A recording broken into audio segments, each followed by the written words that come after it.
How to launch a webinar funnel in 2026. So the promise of this video is you'll know exactly how to launch a successful and profitable webinar for yourself from A to Z. The purpose of this channel is also to build connections with founders who want to scale their business. The agenda today is going to be talking about a recap of what a webinar is. So webinar 101. We'll talk about the pros and cons for a webinar. We'll talk about financial projections for a webinar, worst, medium, and best case, and also the ad account structure that we've been using for a lot of our webinar clients that has been working very, very well in 2026. Before we hop into the meat of this YouTube video, let's talk about who the hell am I? Hi, my name is Gian Espino. I'm a marketer. I've had the privilege to manage over $87 million of ad spend working with a lot of the top brands and info product guys you see all over in this space. So you can see some of my case studies. My name here, $32 million. My name here, $37 million. My name here, $7 million. Here, almost a quarter million dollars, $500,000, 497. Here's my name as well for proof, and $100,000 here, 1,000 book calls at a $100 cost per book call, $334,000, 1.2 thousand book calls, $250,000 of ad spend, 1.4 thousand book calls, and also for low spend as well, $45,000, 439 book calls. Not only that, I've had the privilege to work with Matisse Clouet, Jordan Platine, Sander Stage, Kai Bax, and also Serge Guattari. So for these people, Matisse is at 150 to 200K per month. Jordan is roughly around 250 to 300K per month. Sander is between 450 to 650K per month. Kai Bax is roughly around $1 million per month, and Serge is roughly at $400 to $650,000 per month. So Matisse, he invited me to present at a keynote at the Orion Scaling Mastermind south of France in Marseille to present a keynote for Facebook ads scaling. Sander, he invited me over to his place in Milan, and I taught in his advanced Facebook modules in his high ticket course. I showcased a $10 million ad account live. Worked with Jordan Platine at affluent.co, was the head of performance for his e-commerce company, scaling Jordan's e-commerce agency with paid ads, but also scaling the high D2C brands as well. And also worked with Kai Bax, was the CSM managing the ad accounts of dozens of different offers, niches, and also clients. Also worked with Serge Guattari at client acquisition, was the marketer / media buyer for Serge's internal ad accounts. We were running a VSL call funnel, webinars, profile visit ads, even story sequence ads as well. And also the CSM managing the ad accounts of dozens of different offers, niches, and clients. Kai and Serge, they have hundreds to 200 clients. It was quite a bit. Okay, so that's who I am and who I've worked with. Now let's go to the meat of this YouTube video. Okay, webinar 101. So what the heck is a webinar funnel? What are some webinar funnel types, and also what's the pitch flow? So to explain a webinar, let's do a comparison. So a popular funnel that people run is a VSL call funnel, which is selling one-to-one. People book on your calendar, it's usually one person, and you have a conversation. That's going to be a sales call with that person, and you might potentially close that person. That is selling one-to-one. That's great. For a webinar, it is selling one to many. So dozens of people, or even hundreds of people, or if the spend is very high, thousands of people. So one to many. There's a lot of pros and cons for webinars, so I'll discuss that later. All the good stuff, but also all the bad stuff as well, because there are pros and cons for any funnel types that you do run. So to do a quick recap of a webinar, it's going to be the funnel itself. People typically see a video ad or an image. They'll go to a page where they can give their name, email, and phone number. And then once they submit that information, they'll be directed to a thank you page. And then obviously some automations are going to fire, such as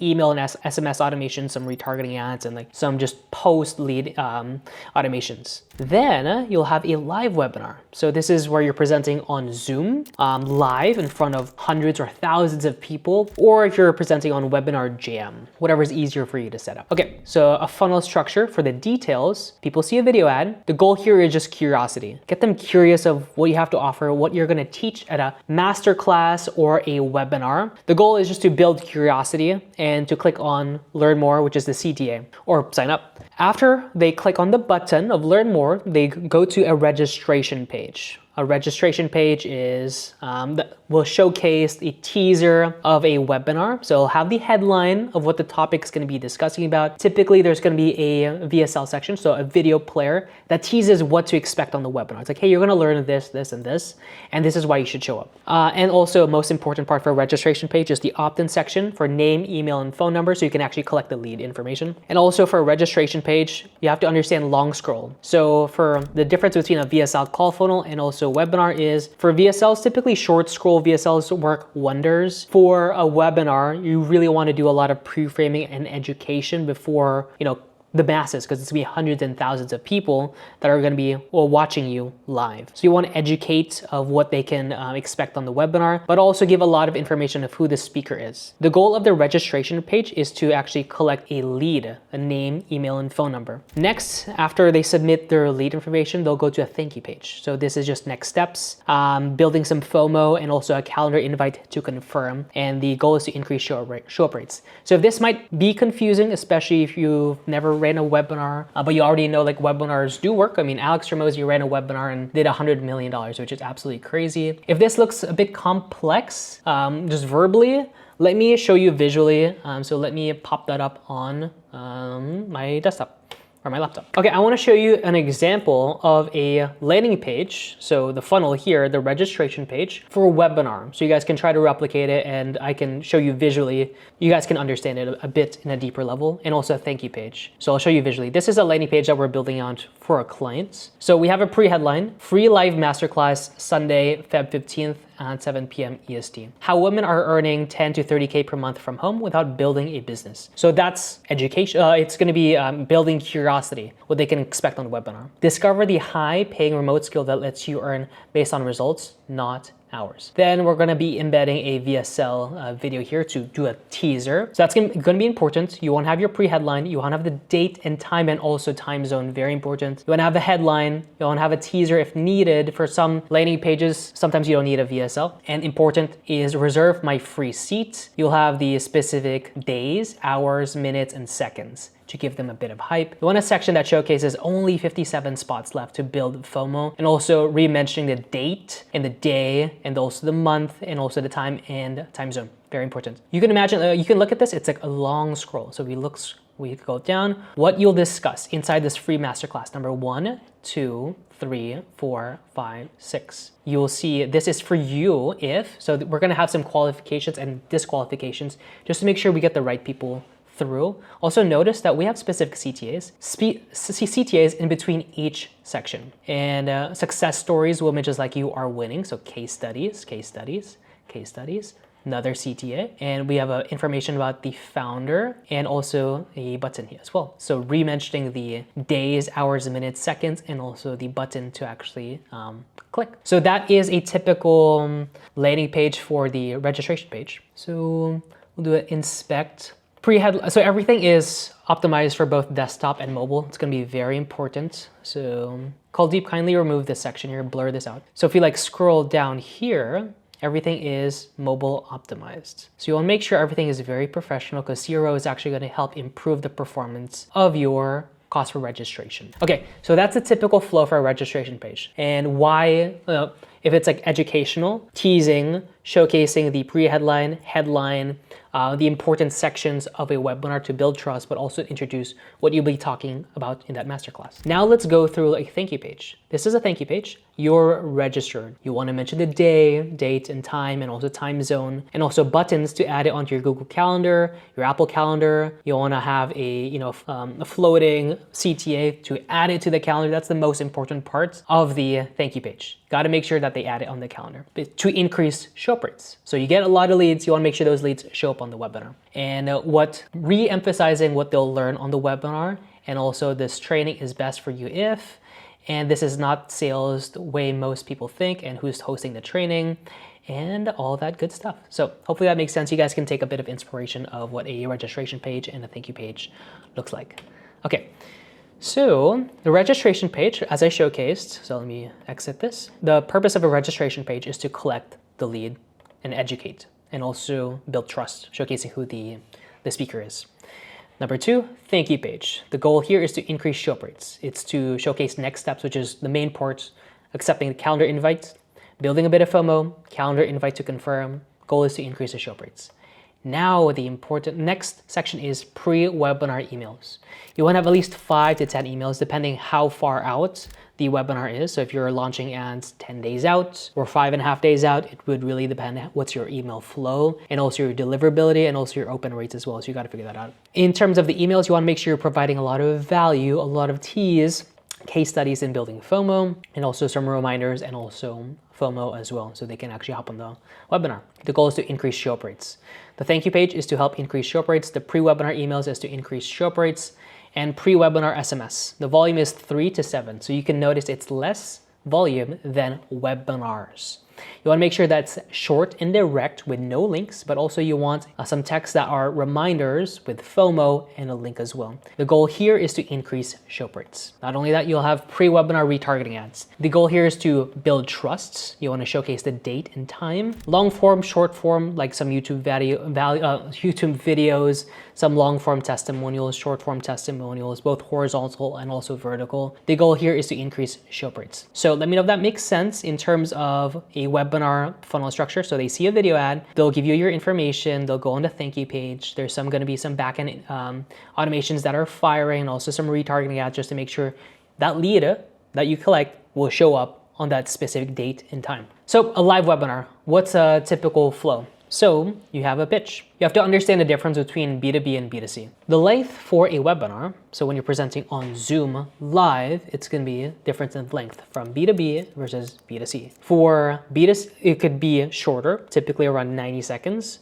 or longer for 2 to 3 hours. It would really depend on each industry. What we've noticed for a lot of our clients, especially in the B2C niche, 90 minutes absolutely crushes. When it comes to the B2B niche, we've noticed that longer is doing very well. Like if you imagine, for Serge Guattari, he ran his webinar for like 6 hours. Crazy long. Or even for Alex Ramosi, where he was targeting like business owners. That webinar was, I don't know how long. It was a long webinar. For B2C, roughly around 90 minutes, crushes. So here's a flow. You have your hook, you have your pain points. So this is basically the presentation that you're gonna be showcasing. So hooking them just to make sure they're staying engaged and their retention is very high. You'll be showcasing the pain. You'll be giving like a little teaser, like a short agenda of what they can expect. A bit of authority of who you are as a speaker, or case studies, some belief shifting, showcasing some mechanisms, and also a lot of commitments and recapping the webinar. And this is where you want to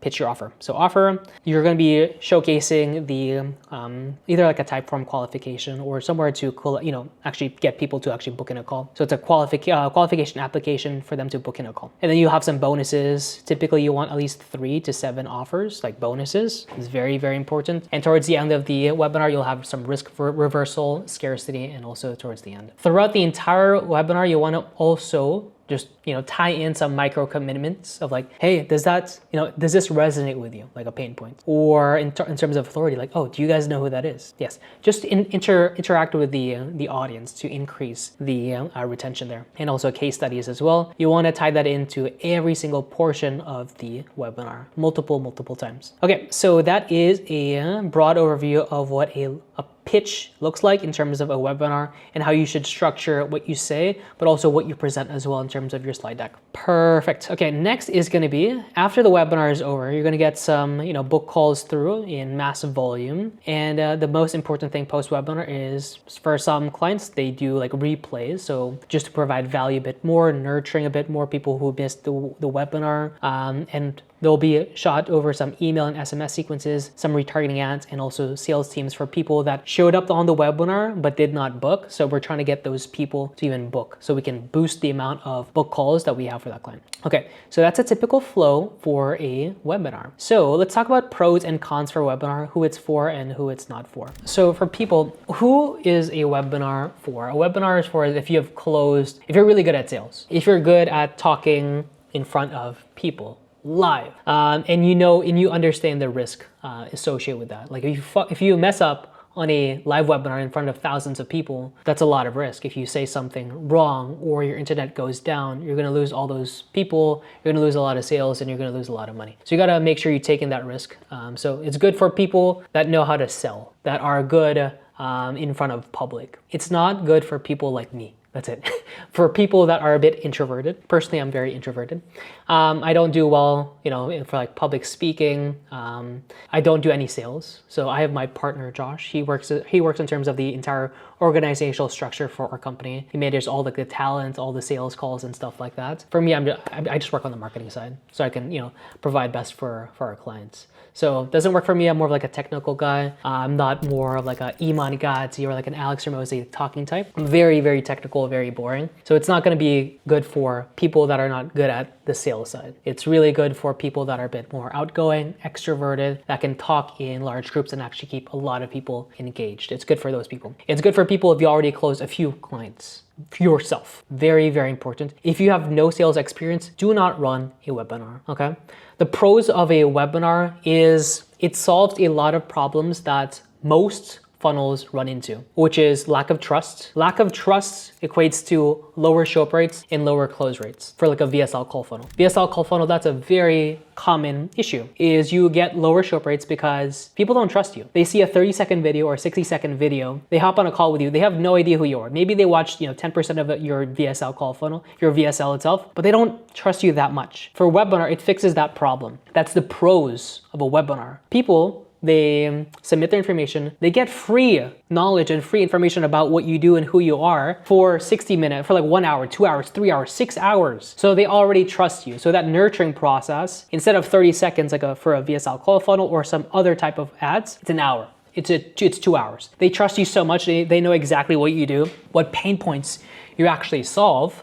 So that relates to higher show up rates, higher trust, higher close rates, and even just better quality because you're filtering them throughout the entire funnel. That's the pro. The cons is it's high risk. If you mess up on the live webinar, you lose all that money. Let's say your starting budget's $10,000 for that webinar, right? You spend $10 per lead, 1,000 leads. You can have the perfect side in terms of marketing and funnels. You can get a really good cost per registration. You can get 30 to 40% of those people to show up, which is a really good percentage. 30%, 40% for all those 1,000 people. So it's around 300 to 400 people to show up on your webinar. But the downside is if you just show up one day on that webinar where you're not focused, you're not engaging, you change up the webinar pitch, you don't follow through the game plan, or your internet dies down, you're screwed. You lose how much you're spending on ads. That's a very, very, very big risk. If you're not good at public speaking or talking to hundreds or thousands of people, you're not gonna do well. It's high risk. Compared to like a VSL call funnel where it's consistent. You work on one call and it's consistent. You can get a few calls a day, which is great, or dozens of calls a day, depending on the ad spend. For a VSL call funnel, the cons is you have 1 or 2 days out of the month where you have a live webinar to crush it.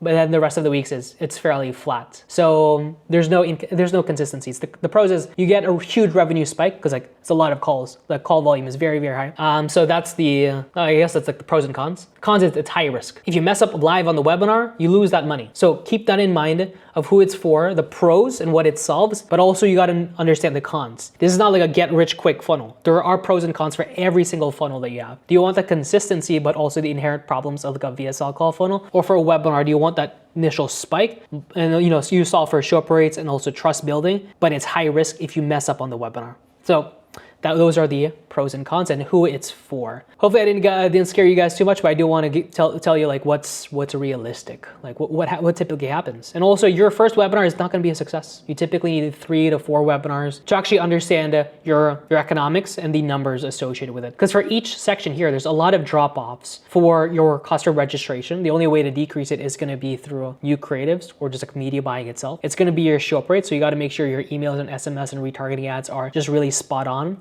And it's going to be your retention as well for people that hop on the webinar to retain all the way to the pitch. You want as close to 80% as possible. So are you a good presenter? That's gonna be very important. So that's gonna be, there's a lot of numbers that affect the performance of a webinar. So that's why I wanna get into financial projections so you can understand worst case, medium case, and best case. So I've created a webinar calculator that showcases all three. So let me pop it up for you. If you want this webinar calculator, it's very simple. Just DM me on Instagram and then I can just shoot this over.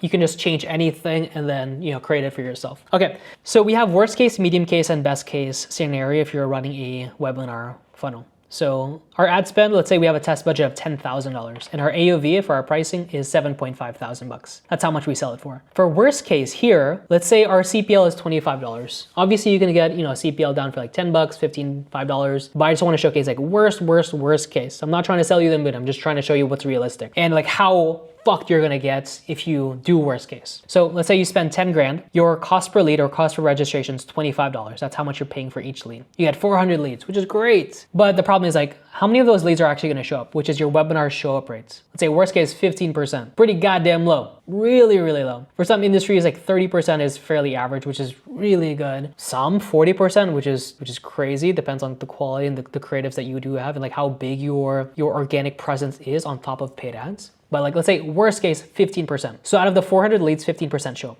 60 people. It's not a lot of people. It's less than 100 people that show up. Now you want your type form submit. So after the pitch, like during your pitch, you showcase the questionnaire of like, hey, if you're interested in our offer of like what we do, go to this link and, fill in the application and book in a call. So out of the 60 people that attend, maybe 15% will actually submit an application. So out of 60, you get nine submits. Out of those people that are qualified, maybe 40% of are qualified, which is a bad number. Then you only get 4 people that submitted a qualified application. And out of the 85% of people, so worst case, which is typically standard, they'll book in a call. Most people that submit an application usually book in a call. Depends how the flow is. So you get 3 people that book in a call. Your show rate 67%. Right? So the people that book in a call and actually show up. If you build enough trust and build a lot of excitement and FOMO and scarcity, your show up rate's gonna be higher. So 67% show up rate for a webinar. You get 2 live calls. Right? Let's say you don't close anybody. Like out of 2 calls, you didn't close anything. So you make $0. Your ROAS, $0. So you lose $10,000. This is how much you lose. That's risky.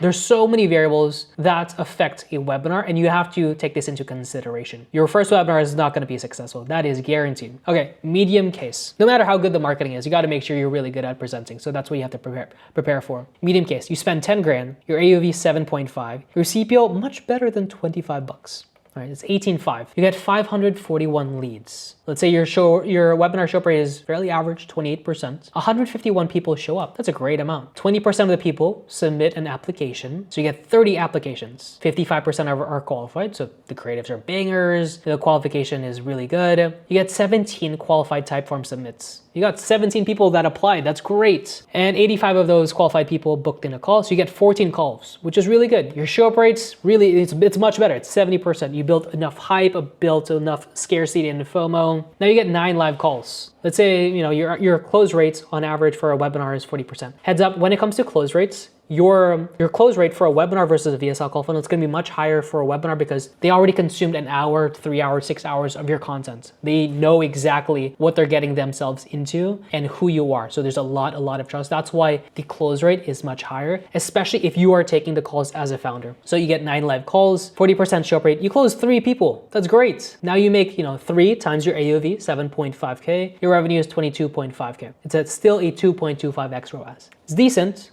Definitely scalable at like a higher spend, but like you spend 10 grand, you bring back 22.5. So one things to improve upon is going to be your CPL and also your webinar show rate. And also you got to make sure your close rate is as high as possible. So even for like an average case, you're just bringing in 2.25, right? It's not that good. Now what's the best case? You spend 10 grand, your AOV is 7.5, your CPL is $15. Probably the biggest lever here when it comes to any webinar is going to be your cost per registration and also your close rate. Okay, your CPL, let's say it's $15. You get 667 people, 35% show up rate, which is average. This is honestly what we get for like a lot of our clients, which is average. Do not expect that on your first webinar. Please don't. I'm not selling you the moon. I'm not telling you jack anything.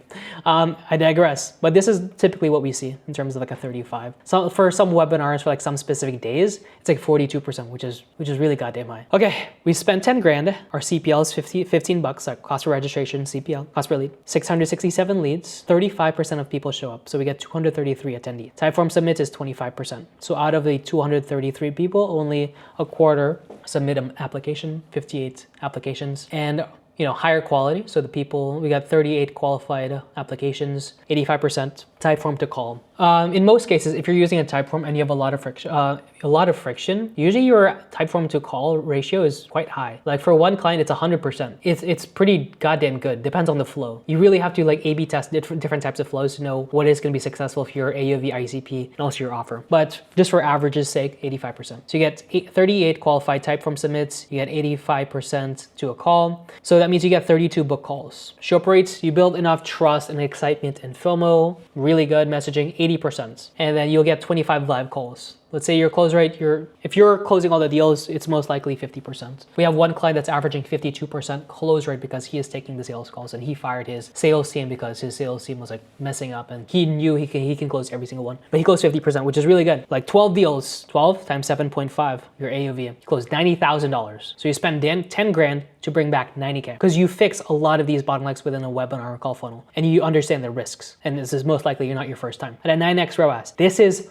possible. We've had one client who's doing weekly webinars. His last webinar, $52,000, 52K. That makes me so happy because it's a weekly webinar. And back then he was only making $300 net. That was great because we fixed a lot of things before, because like he had a lot of problems before working with us. So where are the biggest levers? Your CPL. This is through the messaging, like what you say on the ads and also the funnel format, short form, long scroll, your application, your headlines, the actual, even the webinar VSL. Okay, your webinar show up rates. This is pre-webinar systems. This is making sure you have your emails, SMS going out, you have your retargeting ads, you know how much to spend for your retargeting ads, you know when to launch your retargeting ads. Okay, Typeform submits. This percentage is based off the pitch and performance of the host. If you're a really good speaker and you can get them really excited, obviously you're gonna get their application at a higher rate. Obviously we have this for conservative metrics, very, very conservative. Okay, then it's gonna be your show up rates. So this is post-webinar systems, emails, SMS,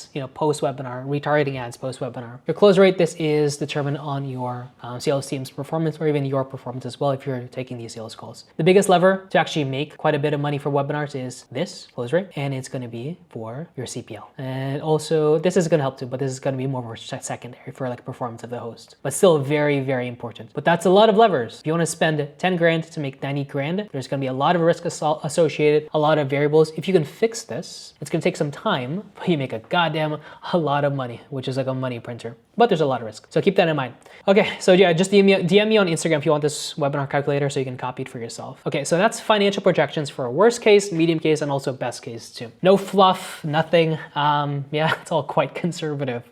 But yeah, even for a lot of our clients, their averages is like the best case here because like these are conservative metrics. Okay, now let's talk about ad account structure and what we've seen so far in 2026. One thing to preface is like there's no winning ad account structure. For each client, we've noticed different types of account structures that work well from ABOs, CBOs, X amount of creatives, X messaging. But I'll showcase like specific trends of just like some best webinars that we've encountered in the last few weeks or end of December and also for January. So ad account structure, this is for meta ads. We typically have 2 campaigns, technically 3, but we start off with 2, which is the cold campaigns. We have it for ABO and we have one for CBO. So you can see here, there's 3 ad sets. So we have an ABO split, broad, interest, lookalike stacked. Advantage plus, 18 plus, both male and female, and then all the enhancements on the ad level are off. For the ABO, it's either between, depends on each account and offer, 5 ads to 25 ads. These are non-dynamic, so individual ads. 1 video, one headline, 1 primary text or the ad copy. So 5 to 25 per ad set. Same with the interest and also same with the lookalike stack. Lookalike stack is going to be based off the customers, qualified calls, or even like the leads itself. 5 to 25 per ad set. So it's quite a bit, depends on the ad spend.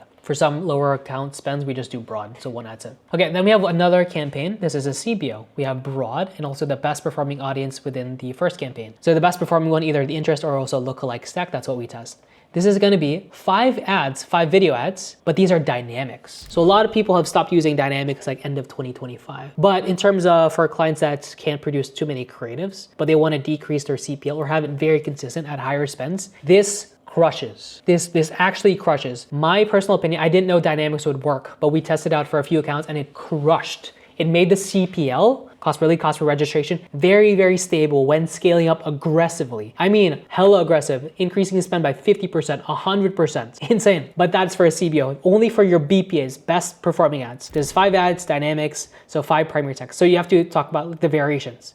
If you do 5 video ads, 5 primary text, 5 headlines, 5 times 5 times 5. That's 125 variations. That's a lot of ads. The downside with dynamics is like for some accounts, you can't see the like what is the winning variable now. Back then you could flawlessly. Okay, second ad set for the CBO is just your BPAs, your best performing audience, same exact setup. How you want to structure a CBO, you want to have a spend minimum. So you can force spend into each ad set. If not, because like for a CBO, the downside there is like, you know, one ad set is going to get all these spend. But you want to do force spend on the ad set level. So click on minimum ad spend. You typically want to have a 25% budget allocation for your minimum spend. Next is going to be the retargeting campaign. We typically launch this 3 days out before the webinar, before the live webinar. So it's a retargeting ABO stack. We have ad set number 1. So follow closely. This is going to get a bit technical. So retargeting ABO, different campaign. Ad set number 1 is a retargeting stack. This is everything. Instagram engagers, website engagers, Facebook engagers, all leads, all book calls, everything passed, and the only exclusions past clients. You have your best performing ads, BPAs, 5 to 10 ads. Here you want to showcase case studies, testimonials, 20-minute YouTube videos. Like just export your YouTube videos, put it there